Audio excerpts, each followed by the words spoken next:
Hey, welcome to day 3 of Holy Week, Tuesday, the 12th of Nissan. Jesus has been in Jerusalem now for 3 days.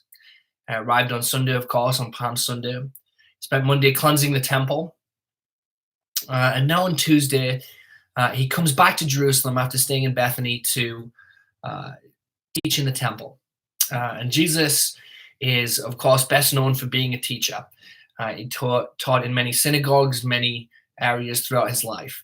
And he comes to the temple, the center of Jewish teaching in Israel. And he comes and he teaches.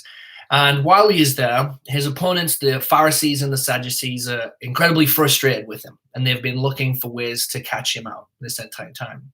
So things are going to start coming to a head in Jesus's battle, on Jesus's relationship with the religious leaders. Let me read you through day 3 and talk a little bit about it together. So on Tuesday morning, Jesus and his disciples returned to Jerusalem. At the temple, the religious leaders aggressively challenged Jesus' authority, attempting to ambush him and create an opportunity for his arrest. But Jesus evaded their traps and pronounced harsh judgment on them. "Blind guides," Jesus said, "for you are like whitewashed tombs, beautiful on the outside, but filled on the inside with dead people's bones and all sorts of impurity.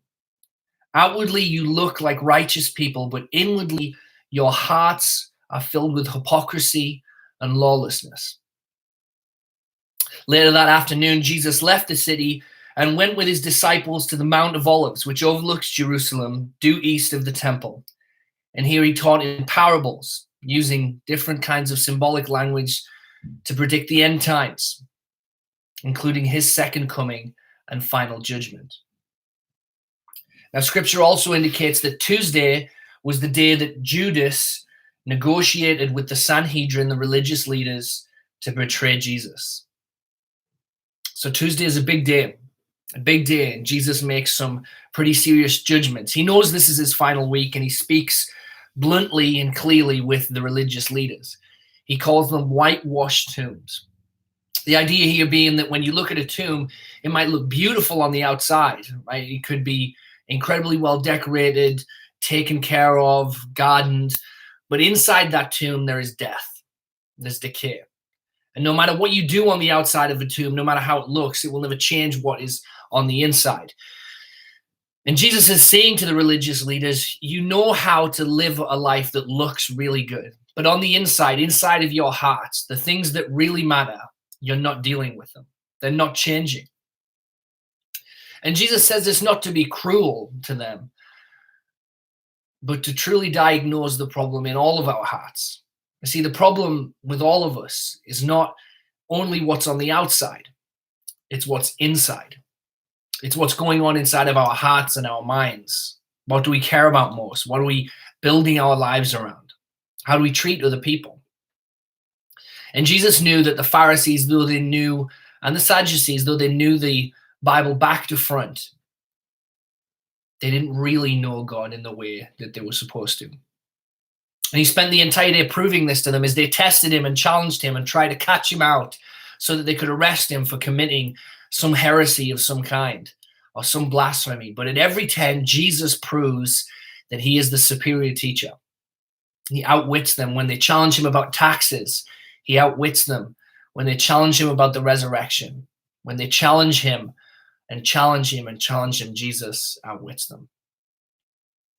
But something else sad about Tuesday is that even as Jesus teaches about what a whitewashed tomb is, that we can look the part on the outside, but not on the inside, truly know and love God. One of his own proves that true. Judas, one of the disciples, looks like the rest of them, has been following Jesus for 3 years in his close circle of 12.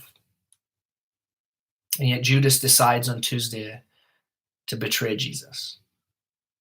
And that didn't just come up on Tuesday. That has got to be something that was deep inside of Judas for a while. The way that he thinks, the way that he views Jesus, the way that he views other people. And so Tuesday is a lesson to all of us to consider what is on the inside.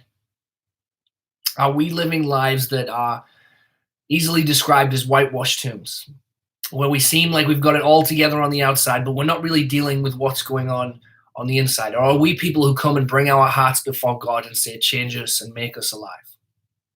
Come into the deepest parts of who I am, God, and renew me. I know that that's something that I don't pray enough, and I long to pray more, that Jesus would come into my heart and renew me. That's what Holy Week is all about. It's about the moment that Jesus came to renew us, to go into the whitewashed tomb and to resurrect what was dead and make it into something so much more. Bring life where there is death. But he can only do that if we come to him, if we lay ourselves down and submit ourselves to him. At the end of Tuesday, Jesus, after a tiring day of debating and confronting and challenging and teaching, returns again with his disciples to Bethany for the evening of day 3 of Holy Week. We'll find out what happens on day 4 tomorrow. Thanks for joining in.